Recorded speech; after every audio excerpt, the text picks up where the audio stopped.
Hari ini dunia menyaksikan salah satu momen paling menentukan dalam seluruh babak panjang pertarungan antara Israel dan para musuh yang tanpa rasa malu berulang kali bersumpah ingin menghapus keberadaan bangsa Yahudi dari muka bumi. Tetapi kenyataan kembali membuktikan sesuatu. Justru para pemimpin teroris itulah yang satu persatu tumbang. Dan apa yang terjadi dalam beberapa jam terakhir bukan sekadar operasi militer. Ini adalah pesan yang keras, tajam, dan tak terbantahkan bahwa Israel tidak akan pernah membiarkan musuh-musuhnya menentukan nasibnya. Allahu Akbar.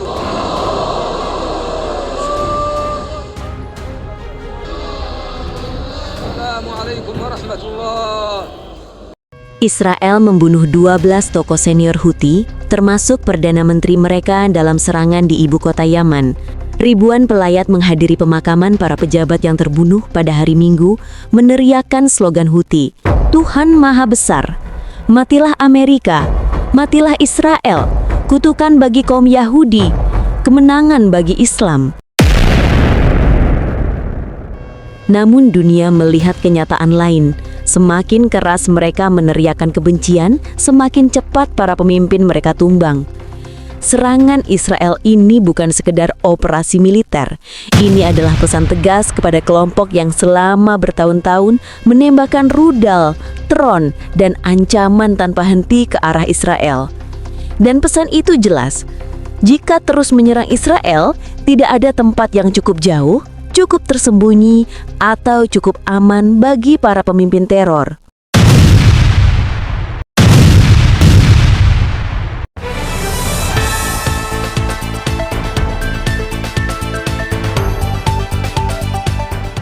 Israel baru saja menjatuhkan pukulan paling mematikan dalam sejarah Houthi.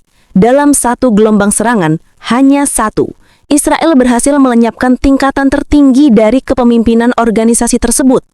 Sesuatu yang tidak pernah dicapai Arab Saudi, Amerika Serikat, bahkan gabungan kekuatan internasional manapun selama satu dekade penuh perang di Yaman. Dan kini Menteri Pertahanan Israel berdiri tegak dengan kata-kata yang dingin namun penuh ketegasan. Ini baru permulaan. Jika seseorang datang untuk membunuhmu, bangun pagi-pagi dan bunuh dia dulu.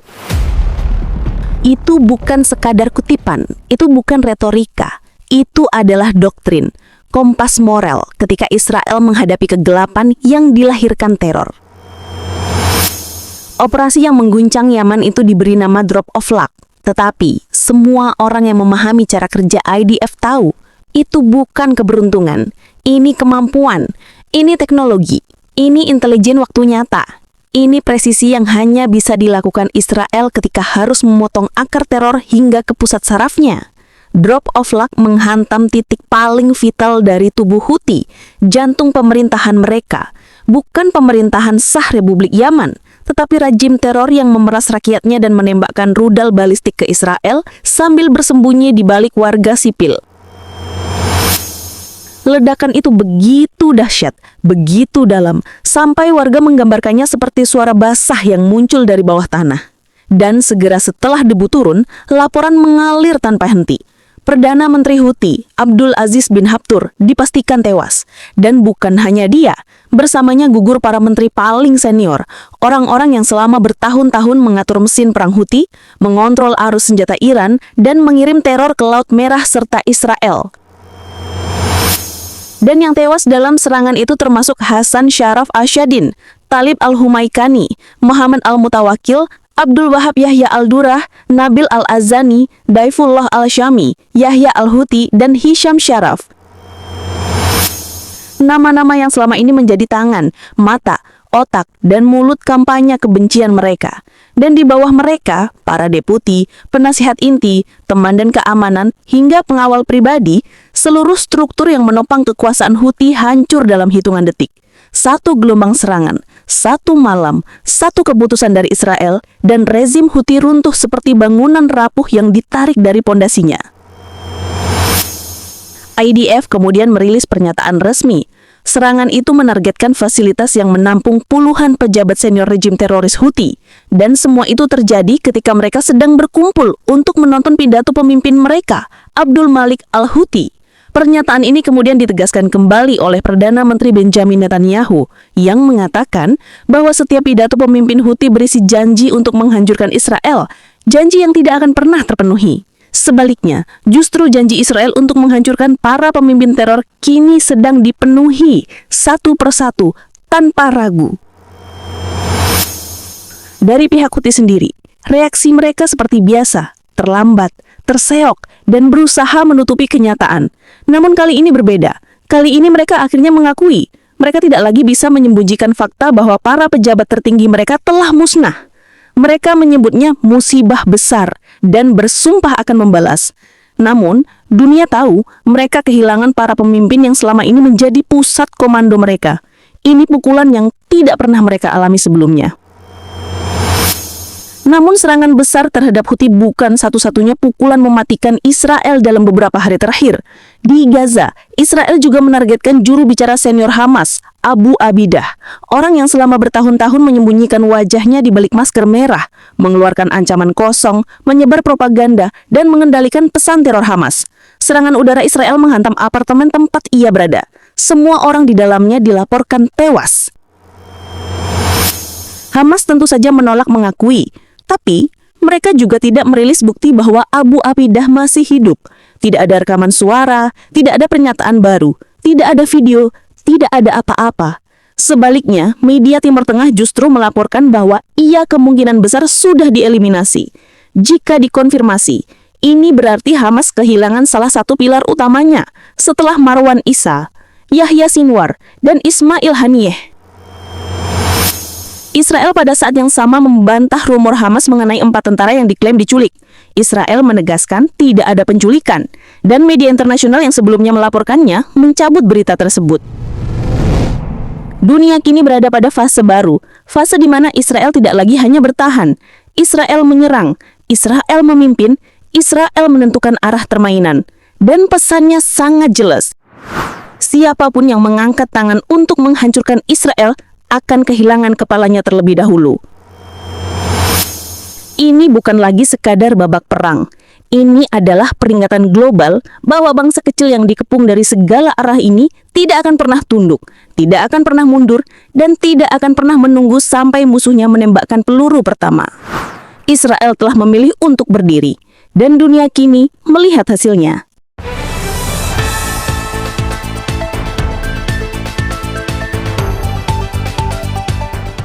Shalom saudara-saudari terkasih dalam Kristus. Ketika dunia menyaksikan peristiwa besar, entah itu perang, konflik, atau runtuhnya para pemimpin yang mengandalkan kekuatan sendiri, ada satu kenyataan rohani yang selalu muncul dari balik layar sejarah. Allah sanggup membalikkan keadaan dalam satu momen, bahkan ketika dunia mengira semuanya telah selesai. Kita melihat bagaimana struktur kekuasaan yang dianggap kuat, kokoh, dan menakutkan dapat runtuh dalam satu hari, satu malam, atau bahkan satu keputusan. Fenomena seperti ini selalu mengingatkan bahwa tidak ada benteng manusia yang terlalu tinggi untuk dijungkir balikan oleh tangan Tuhan. Dan dari sini, kita belajar 4 pelajaran rohani yang sangat kuat. 1. Tuhan bisa meruntuhkan struktur besar dalam sekejap. Dalam berita yang kita baca, seluruh struktur kepemimpinan Houthi yang selama bertahun-tahun tampak tak tersentuh, dihancurkan dalam satu gelombang serangan. Sebesar apapun kekuatan manusia, sekuat apapun pertahanan yang dibangun, semuanya bisa runtuh ketika waktu Tuhan tiba. Yesaya berkata, laskar para penyerbu akan menjadi seperti debu halus dan seperti sekam yang terbang lalu lenyap. Hal itu akan terjadi dalam sekejap mata. Ayat ini memberikan gambaran tegas. Allah mampu melenyapkan kekuatan jahat secepat embusan angin. 2. Terkadang Tuhan mengizinkan musuh tampil kuat agar kejatuhannya nyata. Para pemimpin jahat kadang tampak berjaya, berkuasa, dan tak tersentuh. Tetapi Alkitab mengajarkan bahwa tingginya mereka hanyalah panggung bagi kejatuhan mereka sendiri.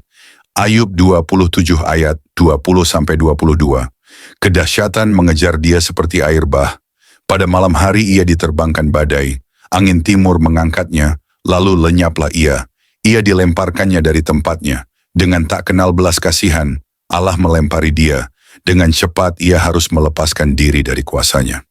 Ini menggambarkan bagaimana orang yang menindas akhirnya diangkat hanya untuk dijatuhkan lebih keras 3. Tuhan mengingatkan bahwa kesombongan adalah akar kejatuhan bangsa atau pemimpin. Ada pemimpin-pemimpin yang berdiri dan berkata, "Kami akan memusnahkan, kami akan menghancurkan." Kesombongan seperti itu selalu menjadi awal kehancuran. Zefanya 2 ayat 10 dan 11 berkata, "Inilah yang menjadi bagian mereka sebagai ganti kecongkakan mereka, sebab mereka telah mencela dan membesarkan diri terhadap umat Tuhan semesta, alam Tuhan akan mendahsyatkan mereka. Sebab ia akan melenyapkan para Allah di bumi, dan kepadanya akan sujud menyembah setiap bangsa daerah pesisir, masing-masing dari tempatnya. Tuhan tidak tinggal diam terhadap kesombongan yang dilahirkan oleh kekerasan dan teror. Ia membiarkan waktunya tiba, dan ketika tiba, tidak ada yang bisa berdiri 4. Tuhan mengajari umatnya untuk tidak hidup dalam ketakutan. Berita perang sering membuat banyak orang gentar, tetapi Alkitab berkata bahwa rencana jahat bisa berumur panjang, tetapi tidak berumur kekal. Ketika melihat bangsa kecil seperti Israel dikepung dari berbagai arah tetapi tetap berdiri, kita diingatkan bahwa siapapun yang berjalan dengan Tuhan tidak hidup dari apa yang dilihat, tetapi dari apa yang Tuhan tetapkan. Nahum 1 ayat 7 dan 8 berkata, "Tuhan itu baik, ia adalah tempat pengungsian pada waktu kesusahan. Ia mengenal orang-orang yang berlindung kepadanya dan menyeberangkan mereka pada waktu banjir. Ia menghabisi sama sekali orang-orang yang bangkit melawan dia, dan musuhnya dihalaunya ke dalam gelap." Ayat ini mengandung fondasi keyakinan. Tuhan tahu siapa yang berlindung kepadanya dan tahu bagaimana menangani yang melawan dia. Ketika bangsa-bangsa berperang, ketika struktur teror runtuh, ketika pemimpin jahat tumbang, dunia melihat kekuatan militer. Tetapi orang percaya harus melihat sesuatu yang lebih dalam. Tangan Tuhan mampu mengubah arah sejarah hanya dengan satu sentuhan. Dan pesan terbesar dari renungan ini, jika Tuhan dapat menjungkir balikan kekuatan besar dalam semalam, maka Dia juga sanggup menjungkir balikan keadaan hidup siapapun yang percaya kepadanya. Tidak ada pergumulan terlalu besar, tidak ada musuh terlalu kuat, tidak ada gelap terlalu pekat, sebab Tuhan yang sama yang menggoncangkan bangsa-bangsa adalah Tuhan yang menjaga hidup umatnya.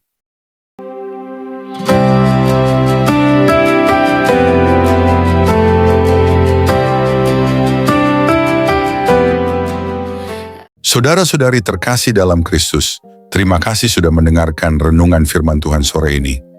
Bukan suatu kebetulan jika saudara ada di sini saat ini.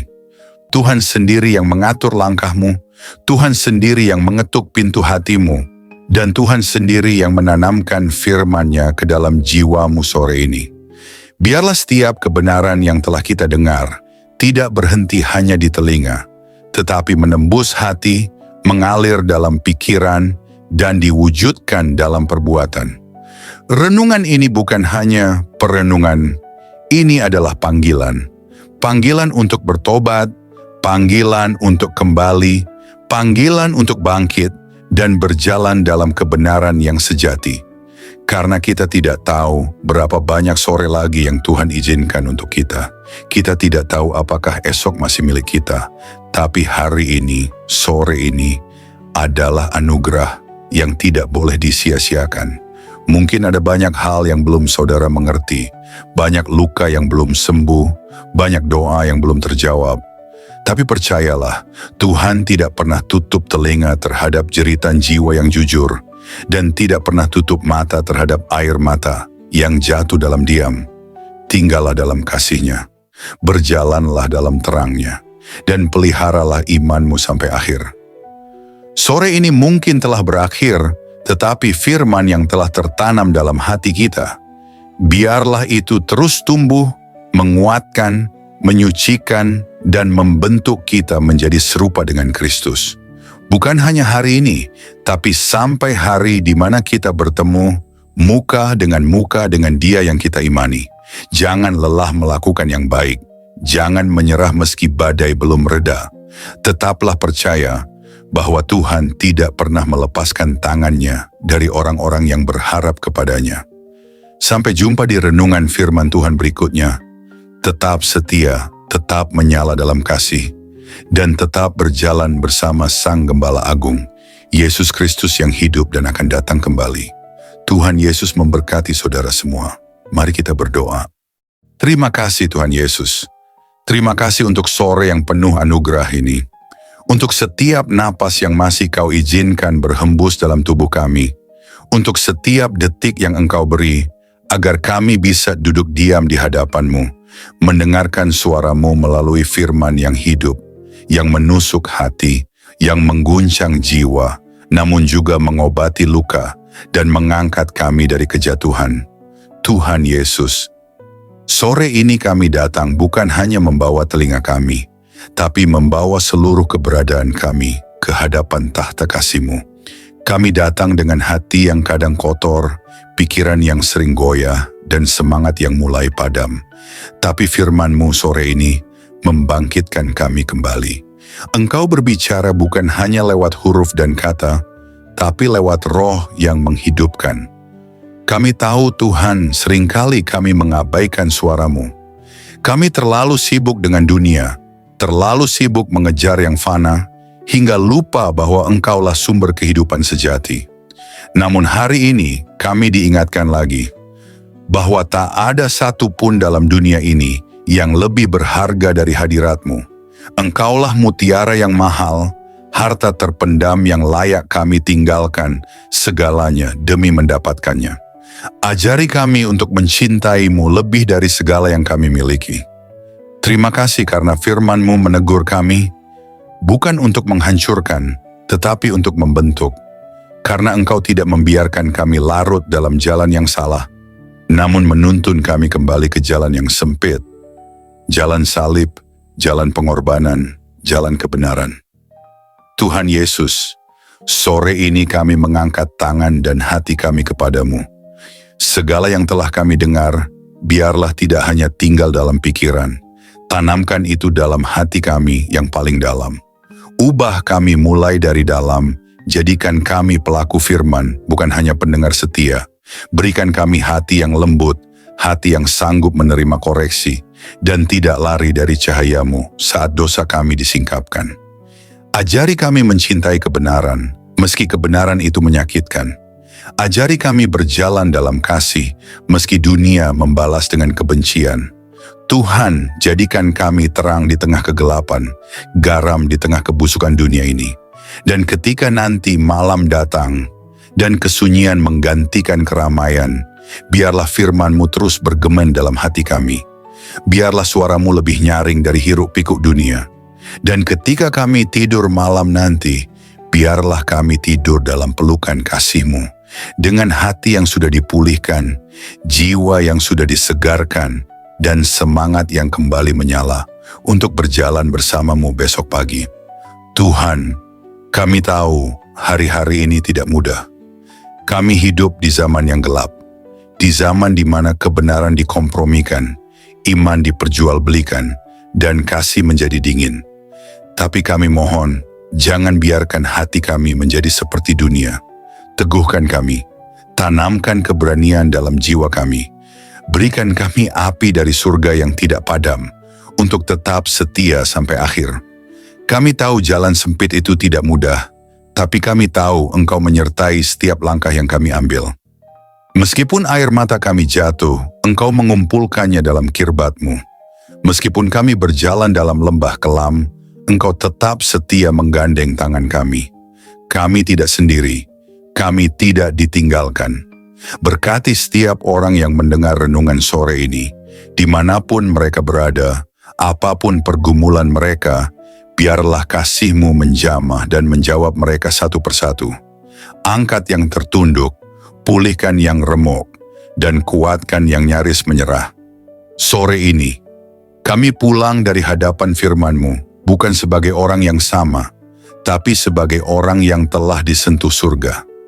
Kami pulang dengan damai, kami pulang dengan harapan baru, Kami pulang dengan keyakinan bahwa Engkau tetap berdaulat di atas segala hal yang tidak kami mengerti. Dan jika malam ini adalah malam terakhir kami di dunia ini, biarlah kami ditemukan tetap setia, tetap percaya, dan tetap memandang wajah-Mu. Kami rindu saat Engkau datang kembali, Tuhan. Kami rindu melihat langit terbelah, malaikat meniup sangkakala, dan Engkau turun dengan kemuliaan. Jadikan kami mempelai yang siap. Jadikan kami gereja yang berjaga-jaga. Jadikan kami umat yang tidak tertidur. Kami tidak ingin Engkau datang tiba-tiba, dan kami masih bermain-main dengan dunia. Bangunkan kami, Tuhan. Sadarkan kami. Segarkan kami. Dan kuduskan kami hari demi hari. Terima kasih Tuhan Yesus. Segala pujian hanya bagi-Mu. Segala kemuliaan hanya bagi nama-Mu. Dan segala hidup kami hanya bagi kehendak-Mu.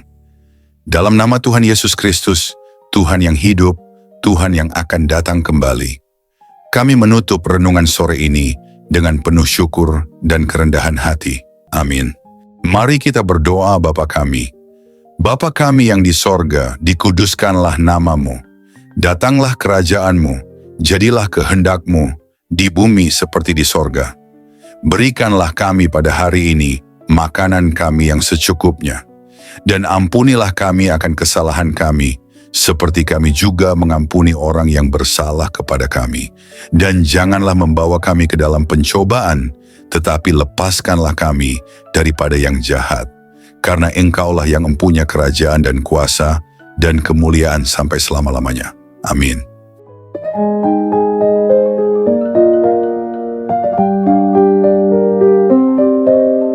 Saudara-saudari terkasih dalam Kristus, terima kasih banyak atas kesetiaan saudara-saudari mengikuti renungan firman Tuhan sore ini sampai selesai. Semoga setiap firman yang telah kita dengar, setiap pesan yang telah menyentuh hati, dan setiap doa yang telah kita panjatkan bersama, sungguh-sungguh menjadi kekuatan dan penghiburan bagi hidup saudara di hari-hari yang penuh tantangan ini. Kiranya firman Tuhan hari ini menanamkan keberanian dan keyakinan dalam hati kita semua, bahwa tidak ada keadaan yang luput dari kuasa Allah. Dalam kegelapan dunia yang semakin pekat, marilah kita tetap menjadi terang yang memancarkan kasih, kebenaran, dan pengharapan yang hanya datang dari Tuhan. Jangan pernah menyerah, sebab Tuhan berjalan bersama kita, menuntun langkah kita, dan membukakan jalan saat kita merasa terjebak dan buntu.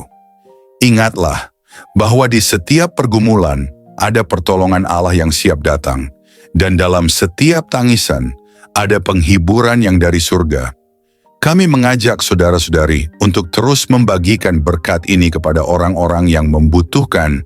Jangan ragu untuk like, subscribe, komen, dan bagikan renungan ini. Dengan begitu, berkat firman Tuhan dapat menyebar luas, menjangkau lebih banyak jiwa yang haus akan kasih dan kebenarannya. Teruslah teguh dan kuat dalam iman, jadilah saksi hidup yang membawa damai dan sukacita dari Kristus dimanapun saudara berada. Jangan lupa untuk tetap membuka hati dan pikiran dalam setiap renungan berikutnya, karena Tuhan masih punya banyak firman yang luar biasa untuk diberikan kepada kita. Sampai bertemu lagi di renungan firman Tuhan sore berikutnya, dengan harapan dan doa agar Tuhan selalu menyertai langkah saudara-saudari semua, melindungi, memberkati, dan menguatkan dalam setiap keadaan. Tuhan memberkati. Amin. Target confirmed. Rich no-fly zone. We're taking on it.